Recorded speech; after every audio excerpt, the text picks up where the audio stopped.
நில அபகரிப்பு வழக்கில் கைதாகி சிறையில் உள்ள மாஜி அமைச்சர் வீரபாண்டி ஆறுமுகம் மீது நிதி நிறுவனம் நடத்தி மோசடி செய்ததாக சேலம் போலீஸ் கமிஷனரிடம் வக்கீல் மணிகண்டன் என்பவர் புகார் அளித்துள்ளார். நில அபகரிப்பு வழக்கில் கைது செய்யப்பட்ட மாஜி அமைச்சர் வீரபாண்டி ஆறுமுகம் கோவை மத்திய சிறையில் அடைக்கப்பட்டுள்ளார். இந்நிலையில் சேலத்தைச் சேர்ந்த வக்கீல் மணிகண்டன் என்பவர் சேலம் போலீஸ் கமிஷனரை சந்தித்து வீரபாண்டி ஆறுமுகம் மீது புதிய புகார் ஒன்றை கொடுத்துள்ளார்.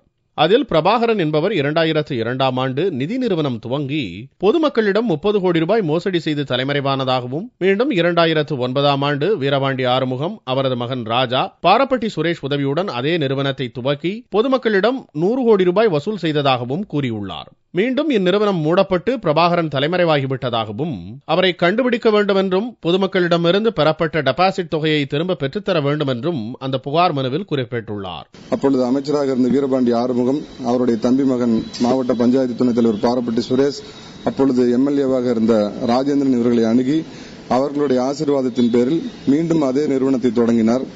இந்த நிறுவனத்திற்கு ஏறத்தாழ ஒரு முகவராக மேற்படி பாரப்பட்டி சுரேஷ்குமார் என்ற நபர் செயல்பட்டு சேலத்தில் இருந்த பல பெரிய நபர்களிடம் டெபாசிட் செய்யுமாறு மிரட்டப்பட்டும் அவரால் கடுமையாக மிரட்டப்பட்டு ஏகப்பட்ட நபர்கள் இதனால் பணத்தை அதில் வலுக்கட்டாயமாக போட்டனர்.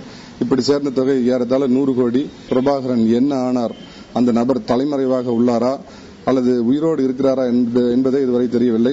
நில அபகரிப்பு வழக்கில் மாஜி அமைச்சர் வீரபாண்டி ஆறுமுகம் கைதாகி சிறையில் உள்ள நிலையில் அவர் மீது மேலும் ஒரு புகார் எழுந்திருப்பது பரபரப்பை அதிகரித்துள்ளது.